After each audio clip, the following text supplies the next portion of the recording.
Assalamualaikum warahmatullahi wabarakatuh. Alhamdulillah rabbil alamin. Nahmaduhu wa nasta'inuhu wa nastaghfiruh wa na'udzu billahi min syururi anfusina wa min sayyiati a'malina. May yahdihillahu fala mudilla lahu wa may yudlil fala hadiya lahu. أشهد أن لا إله إلا الله وحده لا شريك له وأشهد أن محمدا عبده ورسوله لا نبي بعده. اللهم صل وسلم وبارك على هذا النبي الكريم نبينا محمد بن عبد الله وعلى آله وأصحابه ومن تبعه بإحسان إلى يوم الدين. أما بعد فقد قال الله تعالى في القرآن الكريم يا أيها الذين آمنوا اتقوا الله وقولوا قولا سديدا يصلح لكم أعمالكم ويغفر لكم ذنوبكم ومن يطع الله ورسوله فقد فاز فوزا عظيما. فإن أصدق الحديث كتاب الله وخير الهدي هدي محمد صلى الله عليه وسلم وشر الأمور محدثاتها فإن كل محدثة بدعة وكل بدعة ضلالة وكل ضلالة في النار. Hadirin shaimin, bapak-bapak dan ibu-ibu yang dimuliakan oleh Allah Subhanahu wa taala. Puji dan syukur mari senantiasa kita panjatkan kepada Allah atas limpahan nikmat karunia yang diberikan kepada kita semua, terutama nikmat iman, nikmat Islam, nikmat sehat dan kesehatan, sehingga di siang Ramadan ini kita dapat memenuhi panggilan Allah Subhanahu wa taala. Tentu menjadi harapan dan doa bagi kita semua, mudah-mudahan saum kita, ibadah-ibadah kita diridhai dan diterima oleh Allah Subhanahu wa taala. Amin ya rabbal alamin. Hadirin bapak dan ibu Allah Subhanahu wa taala, pada kesempatan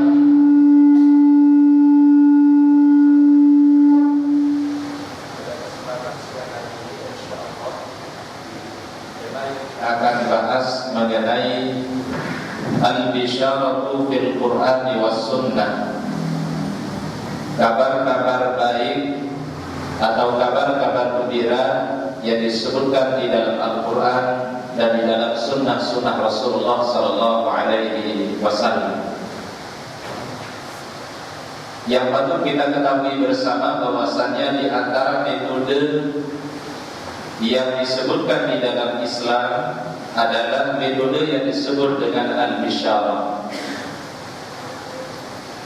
memberikan sebuah kabar gembira yang tentunya tujuannya adalah sebagai motivasi, sebagai sesuatu yang bisa mendorong kita semua untuk beramal lebih baik, untuk meningkatkan kualitas takwa kita kepada Allah Subhanahu wa taala. Terlebih di mana siang ini tujuannya tidak ada lain adalah supaya terjadi peningkatan kualitas iman dan takwa kita kepada Allah Subhanahu wa taala. Allah Subhanahu wa taala sebutkan di dalam Al-Qur'an, ya ayyuhalladzina amanu kutiba 'alaikumus shiyam kama kutiba 'alal ladzina min qablikum la'allakum tattaqun. Wahai orang-orang yang beriman, diwajibkan kepada kalian berpuasa sebagaimana telah diwajibkan kepada orang-orang sebelum kalian, agar kalian termasuk orang-orang yang bertakwa. Sahabat Ibnu Abbas radhiyallahu anhu mengatakan, "Idza sami'ta Allah yaqul ya ayyuhalladzina amanu fa asmi ilaihi sam'a." Apabila kita mendengar firman Allah Subhanahu wa taala atau ayat Al-Qur'an diawali dengan seruan ya ayyuhalladzina amanu, yang berarti adalah hai orang-orang yang beriman, Kata sahabat Ibnu Abbas radhiyallahu anhu, "Fa asmi ilaihi sam'a." maka perhatikanlah dengan sebaik-baiknya. Mengapa kita harus memperhatikan ayat-ayat yang ada di dalam seruannya? Ya ayyuhalladzina amanu, kata beliau, fa innahu amrun yu'maru bihi. Di dalam ayat tersebut ada perintah yang wajib kita laksanakan. Au nahyun yunha anhu, atau ada larangan yang harus kita tinggalkan. Biasanya di dalam konteks Al-Quran atau di dalam konteks hadis, kata para ulama fikih, al-aslu fil amri al-wujub. Jadi dasar sebuah perintah itu hukumnya adalah wajib. Apa saja yang ada di dalam Al-Quran atau yang ada di dalam hadis Rasulullah SAW, ketika dia diucapkan dengan lafaz perintah, maka hukum asalnya menjadi wajib. Seperti misalnya kalau kita temukan di dalam Al-Quran, aqimus shalah wa atuz zakat. Ini kan bentuk apa? Perintah dari Allah Subhanahu wa taala, maka hukumnya adalah menjadi wajib. Sebaliknya kata para ulama, apabila ada ucapan di dalam Al-Quran atau di dalam hadis Rasulullah SAW, di situ ada larangan, maka kaidahnya berbunyi al-aslu fin nahyi at-tahrim. Pada dasarnya sebuah larangan yang terdapat di dalam Al-Quran atau di dalam As-Sunnah itu hukumnya menjadi haram. Jadi kalau perintah itu adalah konotasinya menjadi wajib, kalau yang haram itu konotasinya adalah larangan, konotasinya adalah menjadi sesuatu yang diharamkan oleh Allah Subhanahu wa taala.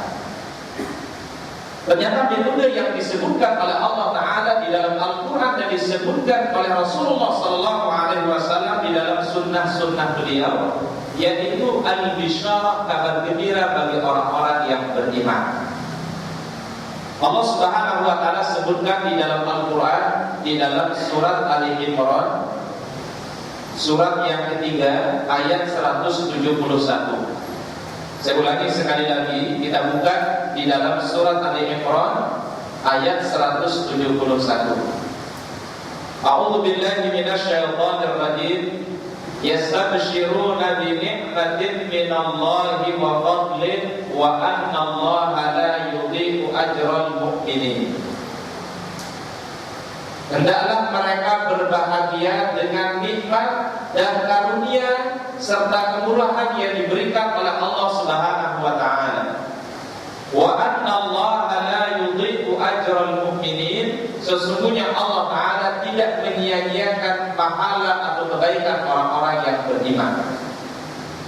Di sini satu anjuran dari Allah Subhanahu wa taala untuk kita merasa bergembira, merasa bahagia dengan nikmat dan juga dengan kemurahan yang diberikan oleh Allah Subhanahu wa taala. Mungkin di antara kita ada yang bertanya, apa perbedaan antara nikmat dengan fadlun? Karena di dalam ayat ini Allah Subhanahu wa taala menyebutkan yastabshiruna bi nikmatin minallah wa fadlin. Bergembiralah dengan nikmat dan kemurahan atau karunia dari Allah Subhanahu wa taala. Kata para ulama hadis, para ulama salafus saleh menjelaskan ada beda antara nikmat dengan fadlun. Kalau nikmat biasanya hal-hal yang sifatnya materi. Kita diberikan harta, itu disebut dengan nikmat. Kita diberikan keturunan oleh Allah Subhanahu wa taala, itu adalah nikmat. Sesuatu yang sifatnya lahiriah disebut dengan nikmat. Namun apabila sebutannya fadlun, itu adalah bukan hanya nikmat yang sifatnya lahiriah saja, tetapi nikmat al-batiniyah. Ketaatan kita kepada Allah ini disebut dengan fadlun. Ibadah kita kepada Allah Subhanahu wa taala disebut dengan fadlun. Kita berusaha mengikuti sunnah dan petunjuk Rasulullah SAW disebut dengan fadlun. Jadi kalau nikmat itu yang sifatnya lahiriah, sesuatu yang sifatnya materi. Tetapi kalau fadlun itu adalah melebihi dari yang sifatnya materi, adalah keimanan kepada Allah Subhanahu wa taala.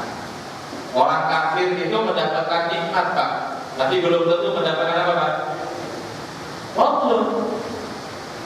Orang-orang di luar Islam itu adalah mendapatkan nikmat dari Allah ketika mereka bekerja maksimal, mereka berikhtiar, itu diberikan oleh Allah Ta'ala rezeki sama seperti diberikan kepada orang-orang beriman.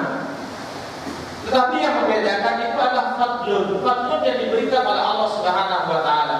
Kalau orang-orang yang tidak beriman ini ketika melakukan sebuah kebaikan, melakukan amal positif, itu tidak akan bermanfaat di sisi Allah Subhanahu wa taala.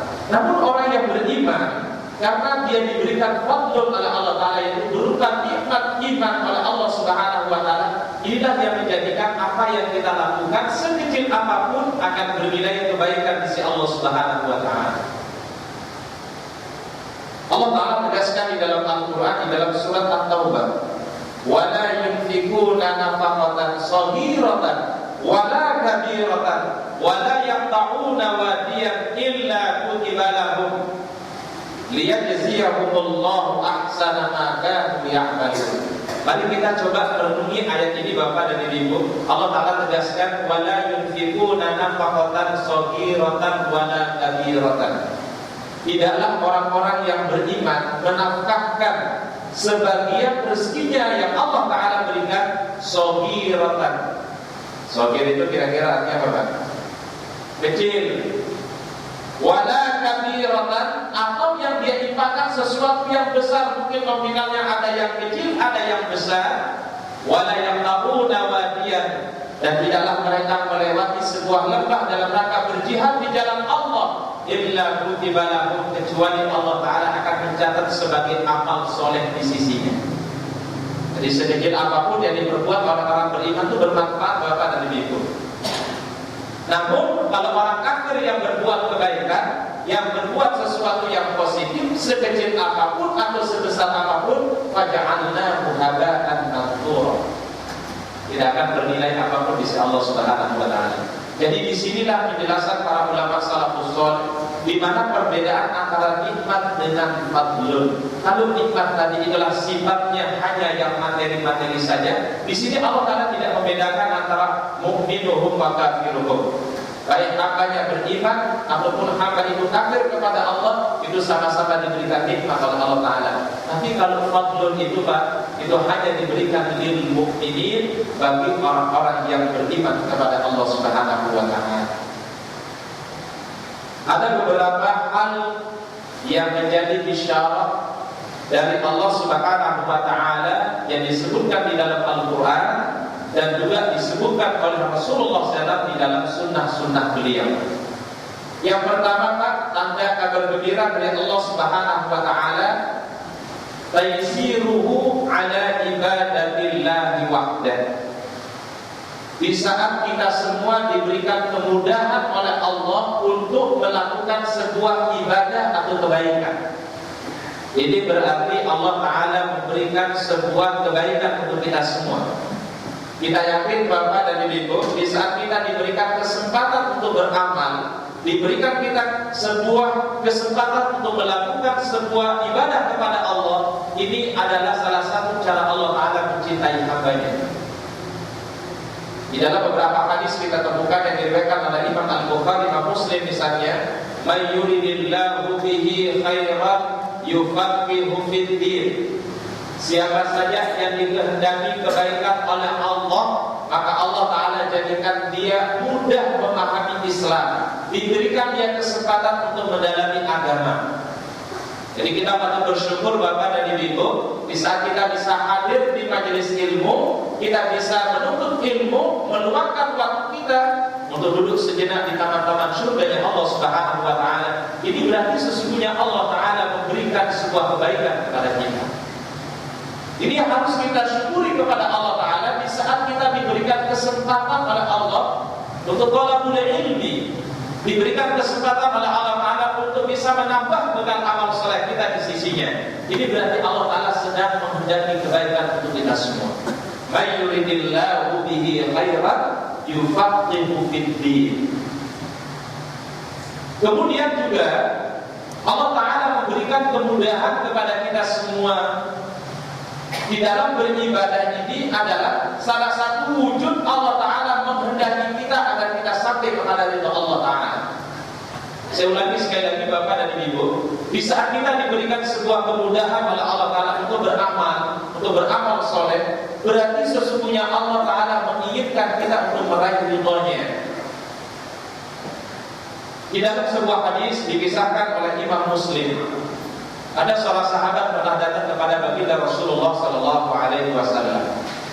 Lalu sahabat ini bertanya kepada Rasul, "Ya Rasulullah, ana'malu bika kataballahu lana."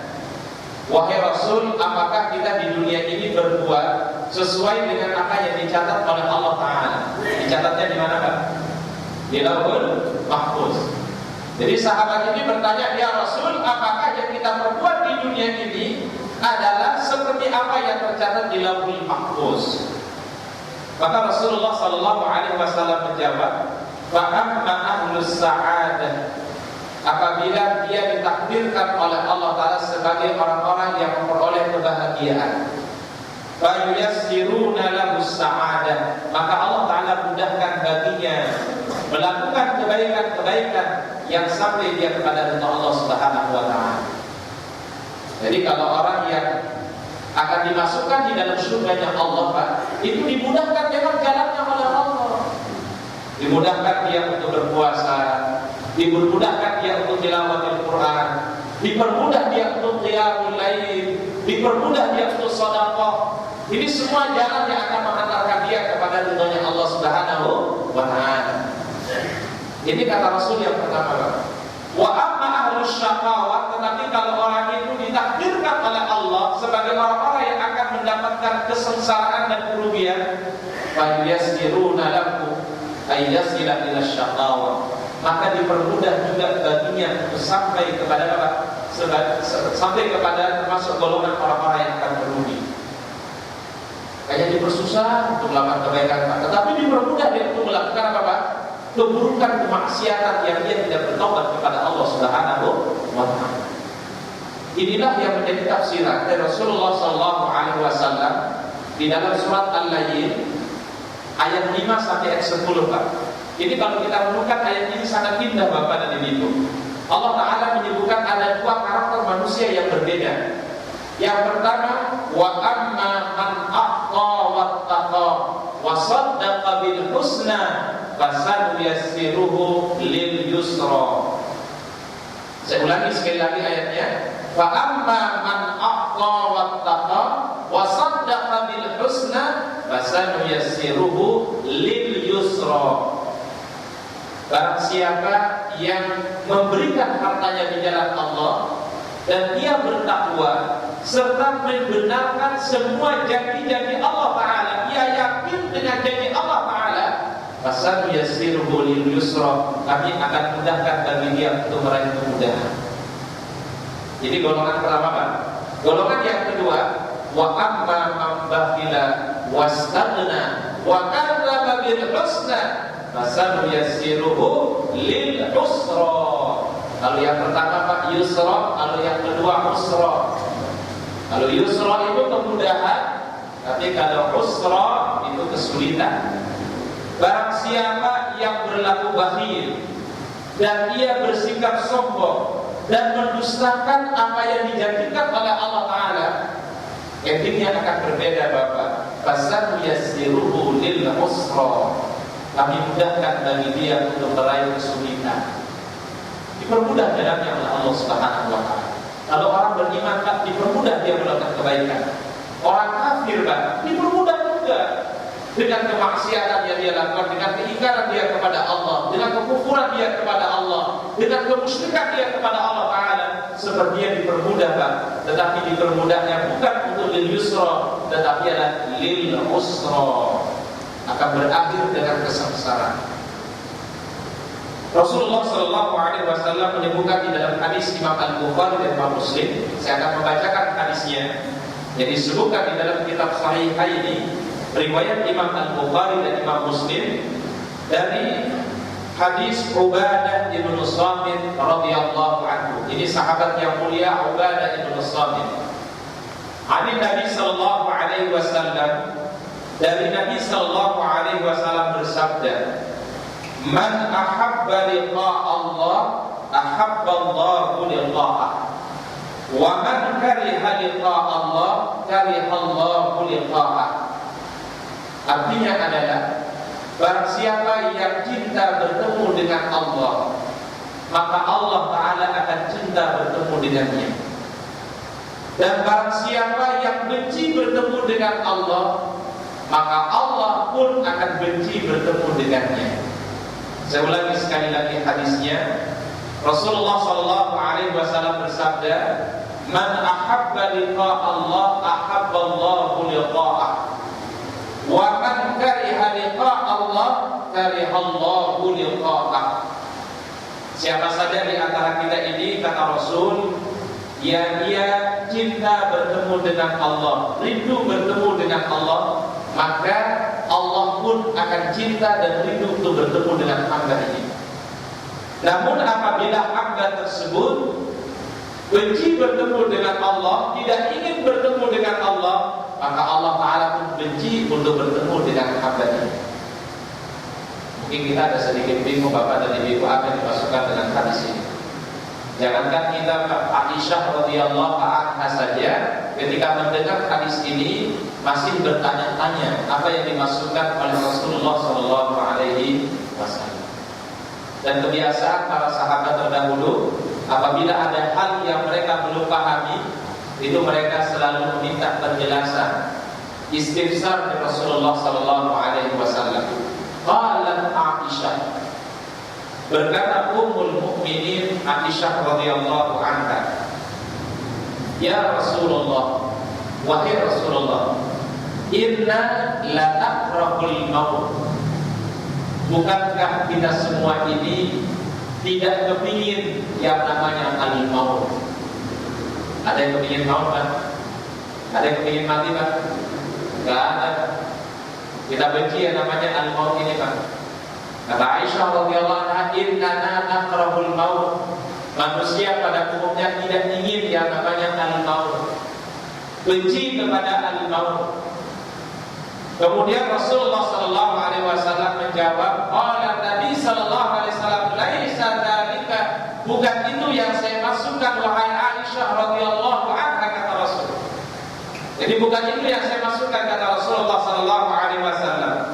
Walakinnal mu'min, namun yang saya maksudkan adalah kalau dia seorang yang beriman kepada Allah, idza hadarahul maut, apabila datang kepadanya al-maut, apabila datang kepadanya kematian dalam kondisi sakratul maut, usyira bi ridwanihi wa karamatihi, Allah Ta'ala memberikan kabar gembira melalui para malaikat kepada orang yang beriman. Dibisikkan kita oleh Allah Subhanahu wa Ta'ala, ridhonya Allah Subhanahu wa Ta'ala dan kemuliaan yang Allah Ta'ala berikan kepada orang-orang yang beriman. Falaisa syai'un ahabba ilaihi, tidak ada sesuatu yang paling dia cintai kecuali apa yang dia dengar tadi, Pak. Begitu dia mendengar bisikan malaikat tadi, Pak, fa ahabba liqa Allah, wallahu ahabba liqa'ah, maka dia rindu cinta bertemu dengan Allah. Allah Ta'ala pun juga cinta untuk bertemu dengan hamba tersebut. Ini hamba yang gimana, Pak? Mukmin, yang beriman kepada Allah. Jadi dalam kondisi dia sakratul maut akan dibisikkan oleh Allah melalui para malaikatnya, "Alla takhafu wa la tahzanu wa abshiru bil jannati allati kuntum tu'adun." Nah, cuma kalau kita masih hidup belum kita dengar ini ucapan bisikan malaikat ini, belum kita dengar. Kita akan mendengarkannya insyaallah di saat seseorang dalam kondisi hadaratul maut, ketika datang kepadanya al-maut atau dalam kondisi sakratul. Orang beriman akan mendengarkan bisikan yang indah ini dari para malaikat. Bahkan Allah Ta'ala akan mengutus malaikat-malaikat, "Alla takhafu wa la tahzanu wa abshiru bil jannati allati kuntum tu'adun." Ini bisikan kabar gembira. wa innal kafir. Jadi sebaliknya orang yang kafir. Orang yang kafir kepada Allah Ta'ala idza hadarahul maut, apabila datang kepadanya sakratul maut, usyira bi'adabillahi wa iqabihi, dikasih kabar gembira juga Pak. Tapi kabar gembira bukan menyenangkan Pak. Ini kabar gembira yang membuat dia Pak bersedih. Usyira bi'adabillahi wa iqabihi, dikasih kabar gembira oleh Allah berupa azab dan ancaman Allah Subhanahu wa Ta'ala. Falaisa syai'un akraha ilaihi, tidak ada sesuatu yang paling dia benci mendengarnya kecuali apa yang dia dengarkan tadi. Fakariha liqa Allah wa kariha Allahu liqa'ah, maka dia benci bertemu dengan Allah dan Allah Ta'ala pun juga benci bertemu dengan hamba-Nya. Wal iyadu billah, kita berlindung kepada Allah Subhanahu wa Ta'ala dari golongan yang kedua tadi Pak. Orang yang dikasih kabar gembira, tapi kabar gembiranya berupa azab dari Allah Subhanahu wa Ta'ala. Karena kabar gembira ini terkadang adalah bisa bernilai positif atau konotasinya positif, tetapi juga bisa berkonotasi negatif. Di dalam ayat Al-Quran Allah Ta'ala juga sebutkan Wabasyirhum bi'adzabin alim, berikan kabar gembira kepada mereka orang kafir bi'adzabin alim, dengan azab yang sangat pedih. Kan biasanya kabar gembira buat apa Pak? Yang baik-baik biasanya Pak. Nanti itu ungkapan Al-Quran justru kabar gembira untuk apa Pak? Untuk azab itu juga digunakan kabar gembira. Berikan kabar gembira bagi mereka dengan azab yang sangat pedih dari Allah Subhanahu wa Ta'ala. Kita berharap insyaallah Bapak dan Ibu, mudah-mudahan dengan kita dipertemukan dengan Ramadan ini Pak, berarti Allah Ta'ala memberikan kemudahan kepada kita untuk beribadah di bulan Ramadan. Namun yang perlu kita muhasabah bersama, apakah setelah kita diberikan bertemu dengan bulan Ramadan, kita memanfaatkan Ramadan atau kita sia-siakan Ramadan. Karena tidak sedikit, mohon maaf Bapak-bapak dan Ibu, masih ada di antara kaum muslimin di siang Ramadan itu secara sengaja tidak berpuasa. Tidak ada uzur Pak, tidak ada alasan dia bukan orang sakit, bukan dia musafir. Mungkin kalau wanita dia tidak haid, dia tidak hamil, dia tidak menyusui. Ini orang-orang yang rugi Pak, dipertemukan dengan Ramadan tetapi dia tidak memaksimalkan beribadah di bulan Ramadan. Ini tanda kabar gembira yang pertama dari Allah Subhanahu wa Ta'ala di saat kita dipermudah oleh Allah Ta'ala untuk melakukan sebuah kebaikan. Kemudian tanda yang kedua kata para ulama salafus saleh adalah izdiyadu ibadatihi lillahi ta'ala.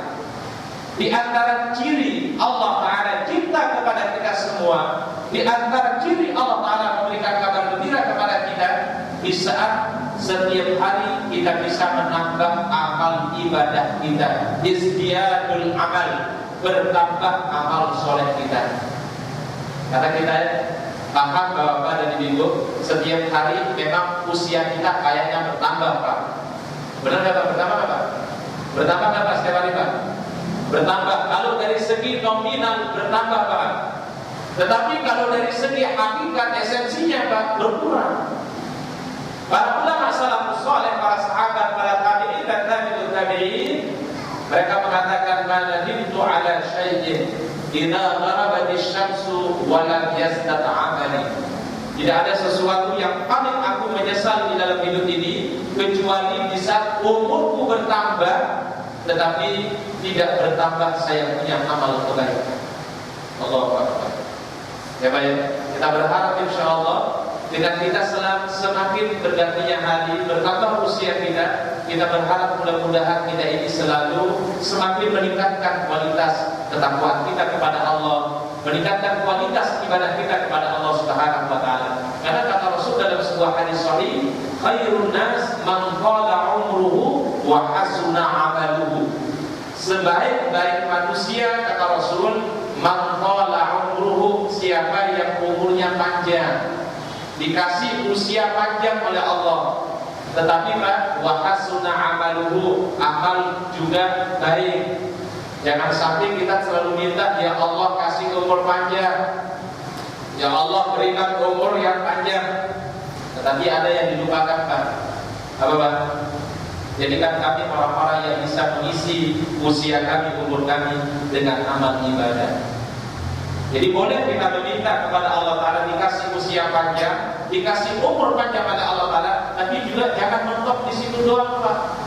Benar-benar dikasih umur panjang, Pak, tetapi tidak amalnya soleh, amalnya baik.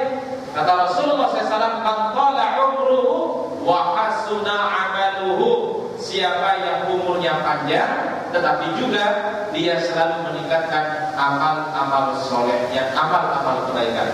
Karena kita semua ini pasti akan kembali kepada Allah Ta'ala, Pak. Siapapun kita, Pak, pasti kita akan kembali kepada Allah. Tentu setiap kita akan kembali kepada kampung halaman kita yang sesungguhnya, Pak, kita pasti membutuhkan sebuah bekal. Dan bekal kita tidak ada lain, Pak, dalam menempuh perjalanan yang panjang ini, Pak, kecuali bekal iman dan amal soleh. Allah Ta'ala sebutkan di dalam Al-Quran, "Wal asri innal insana lafi khusr illa alladziina aamanu wa 'amilus shalihat wa tawassaw bil haqq wa tawassaw bis sabr."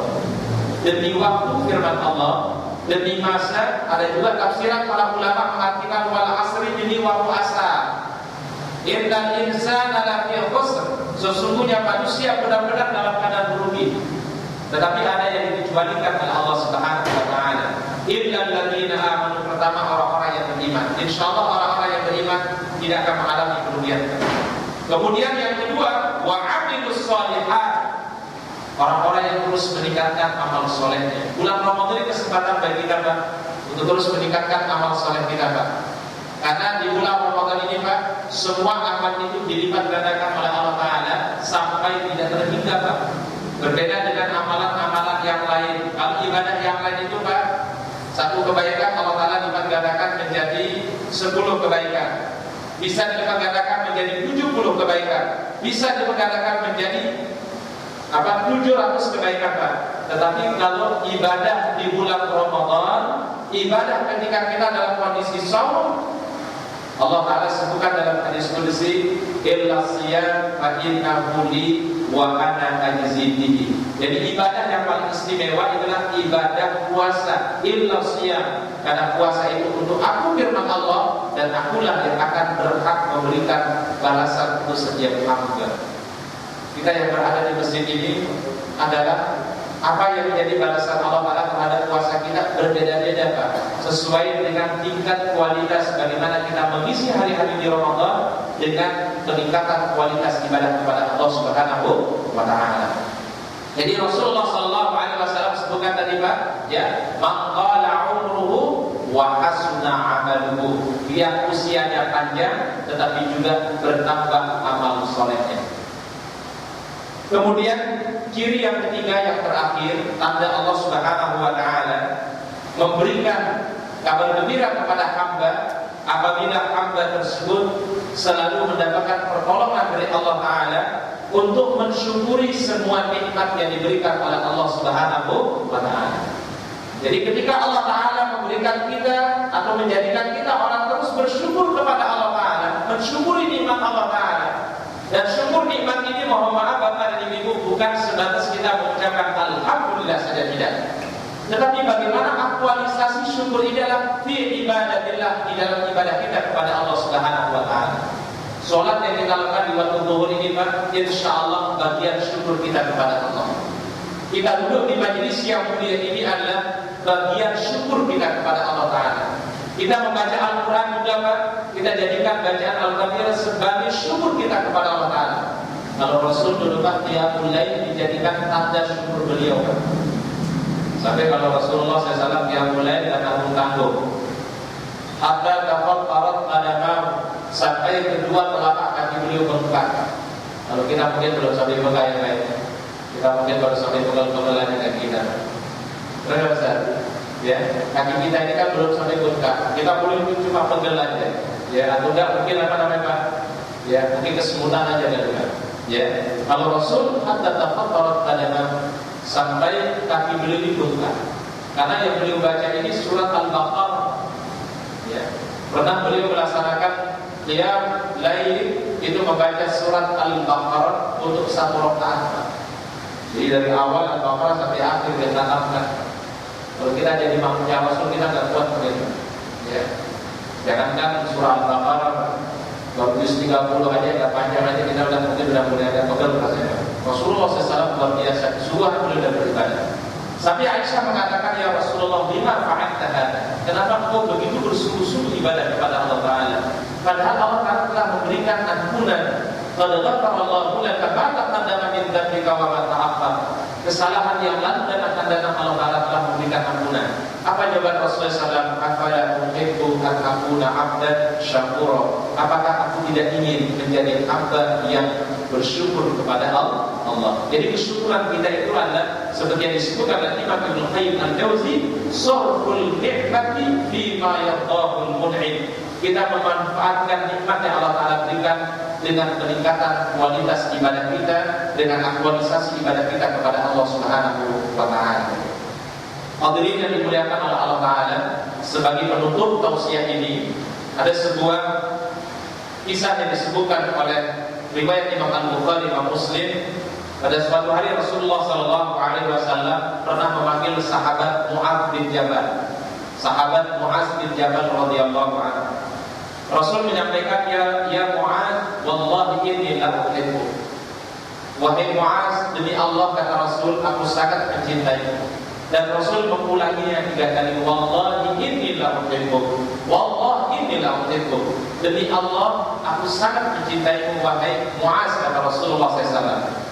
Karena aku sangat mencintaimu wahai Mu'adz, la tada'anna dubur kalla salatin. Maka jangan kau meninggalkan setiap kau selesai dari salat atau pada akhir salatmu untuk membaca satu doa, kata Rasulullah SAW. Allahumma a'inni ala dzikrika wa syukrika wa husni ibadatika. Saya ulangi sekali lagi doa yang diajarkan Rasul kepada sahabat yang mulia Mu'adz bin Jabal radhiyallahu anhu. Allahumma a'inni ala dzikrika wa syukrika wa husni ibadatika. Ya, artinya adalah, ya Allah, tolonglah aku agar terus berzikir kepadamu, mengingatmu. Tolonglah aku agar terus mensyukuri nikmatmu, dan tolonglah aku agar terus meningkatkan ibadah dengan sebaik-baiknya. Mudah-mudahan inilah makna dari doa yang diucapkan oleh Rasulullah SAW, sekaligus yang diajarkan kepada Mu'adz bin Jabal dan juga untuk kita semua. Kita bersyukur kepada Allah Ta'ala bertemu dengan bulan Ramadan. Mari kita meningkatkan kualitas iman kita, takwa kita, amal kita di bulan Ramadan ini, dengan harapan mudah-mudahan Ramadan ini memberikan rahmat dari Allah Ta'ala, keberkahan dan juga ampunan di sisi Allah Subhanahu wa taala. Wallahu a'lam bishawab. Itu saja tausiah yang dapat kami sampaikan pada kesempatan siang hari ini. Mudah-mudahan memberikan manfaat untuk kita semua. Mungkin kalau ada hal-hal yang ingin disampaikan atau yang ingin diperjelas, kami memberikan kesempatan untuk bertanya kepada Bapak atau kepada Ibu. Silakan kepada para jemaah yang ingin menyampaikan pertanyaan secara langsung, silakan seputar apa yang disampaikan maupun ada yang lain, angkat tangannya Pak. Diperkenalkan namanya. Assalamualaikum warahmatullahi wabarakatuh. Waalaikumsalam. Saya kembangkan Ustaz. Tadi Ustaz katakan Ustaz,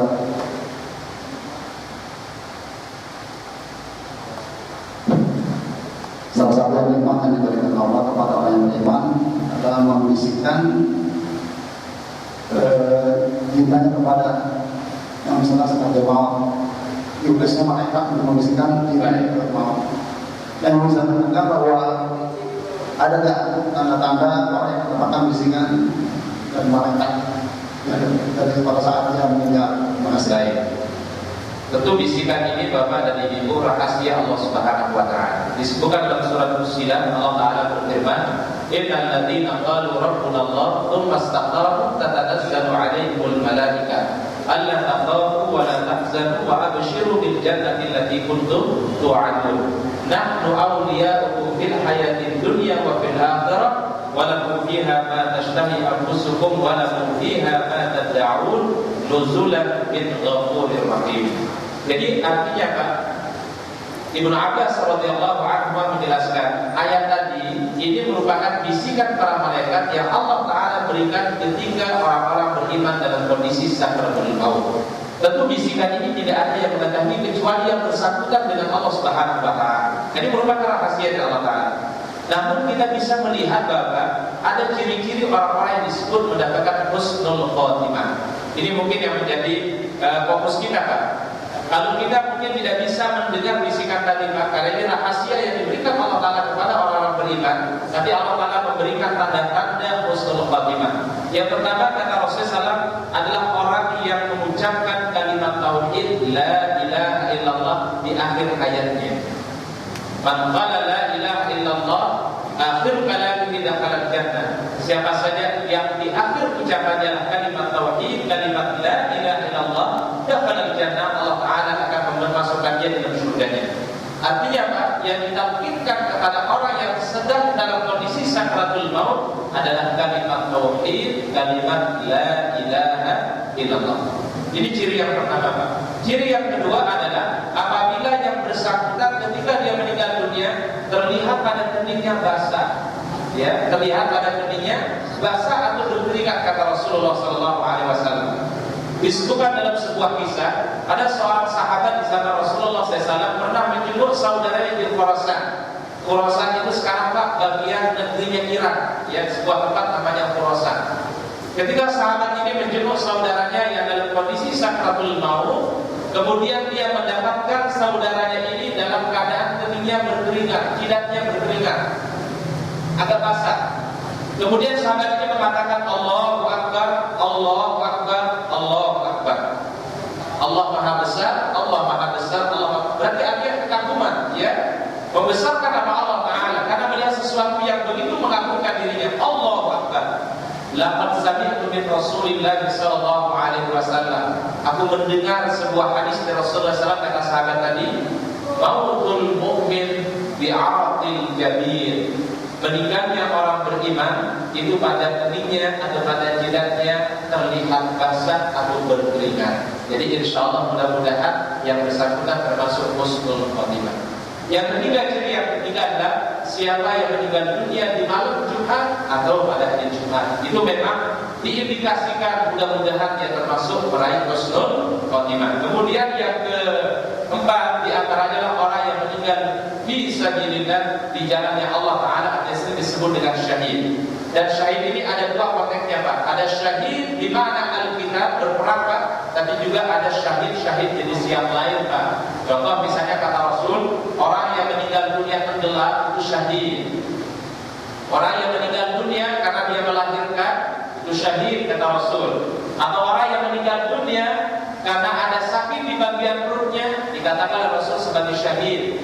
Orang yang tertimbun bangunan, dia roboh bangunan lalu dia tertimbun, itu dihitung sebagai syahid. Dan ini syahid di dalam arti nilainya sama dengan syahid fi sabilillah. Jadi syahid ada dua, Pak. Ada syahid di mana al-jihad fi sabilillah, ada syahid yang artinya meninggal dalam kondisi-kondisi tertentu, tetapi dia tergolong insyaallah sebagai orang yang syahid. Wallahu a'lam bishawab. Mungkin satu lagi, Pak. Masih ada satu.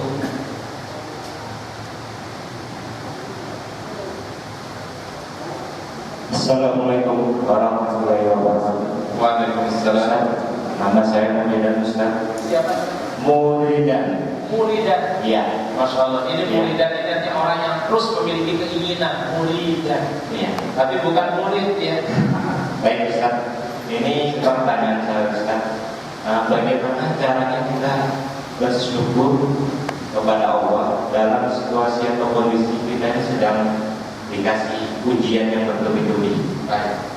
Terus yang kedua Ustaz, tadi mengenai meninggal dalam husnul khotimah.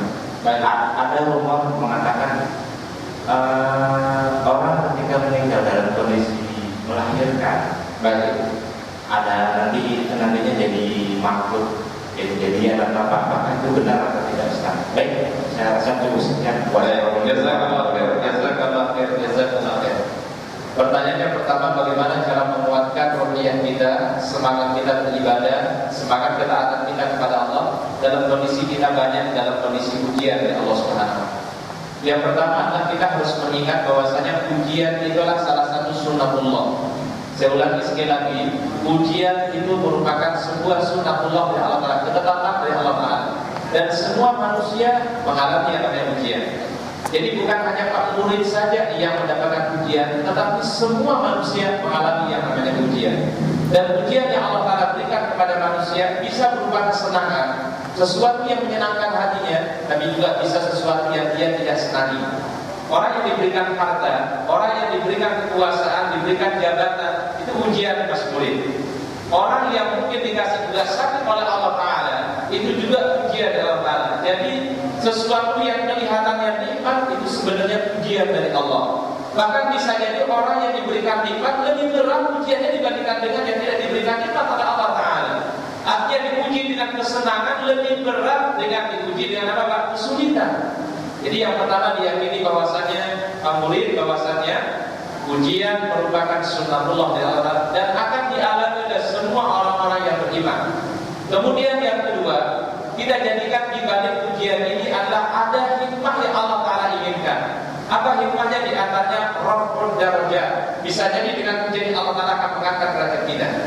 Yang kedua, bisa jadi dengan ujian ini takfirul dzunub, Allah Ta'ala akan mengampuni kesalahan-kesalahan kita. Kemudian yang ketiga, bisa jadi dengan ujian ini Allah Ta'ala akan menjadikan kita semakin dekat kepadanya. Jadi kita melihat positifnya hikmah di balik ujian itu sendiri. Kemudian yang ketiga yang kita lakukan adalah kita selalu berharap kepada Allah Ta'ala. Di saat kita diuji, tidak ada tempat kita memohon agar dilepaskan dari ujian itu kecuali kepada Allah Ta'ala. Inilah justru orang kalau begitu tauhidnya semakin kuat, Pak. Ketika orang dalam keadaan bermasalah diberikan ujian, disitulah tauhidnya sebenarnya ditempa oleh Allah Ta'ala. Benar enggak dia masih meminta kepada saya? Benar enggak dia masih memohon kepada saya? Benar enggak dia terus-terus meminta kepada saya? Disitulah nanti orang akan teruji tauhidnya kepada Allah Ta'ala. Karena tidak sedikit orang Pak diberikan ujian, dikasih masalah, tapi datangnya mohon apa? Bukan datang kepada Allah, memohon kepada Allah diberikan apa jalan keluar Pak, tapi datang ke dukun, datang kepada korban. Justru ini dia diberikan ujian oleh Allah, dia menambah lagi dengan melakukan sebuah kemusyrikan kepada Allah Subhanahu wa Ta'ala. Wallahu a'lam bishawab. Mungkin itu saja tadi hal-hal yang bisa dilakukan ketika kita dalam keadaan diuji oleh Allah Subhanahu wa Ta'ala. Baik Bapak dan Ibu yang dimuliakan oleh Allah Ta'ala, itulah kajian tausiah yang akan kami sampaikan pada kesempatan siang hari ini. Mudah-mudahan Allah Ta'ala memberikan ilmu yang bermanfaat, Allah Ta'ala membukakan pintu rezeki kepada kita semua, dan mudah-mudahan amal kita diterima oleh Allah Ta'ala. Mari kita tutup dengan doa kafaratul majelis. Subhanallah wa bihamdika, asyhadu an la ilaha illa anta, astaghfiruka wa atubu ilaik. Assalamualaikum warahmatullahi wabarakatuh. Waalaikumsalam. Demikian ikhwan, mudah-mudahan Allah menjaga beliau bersama keluarga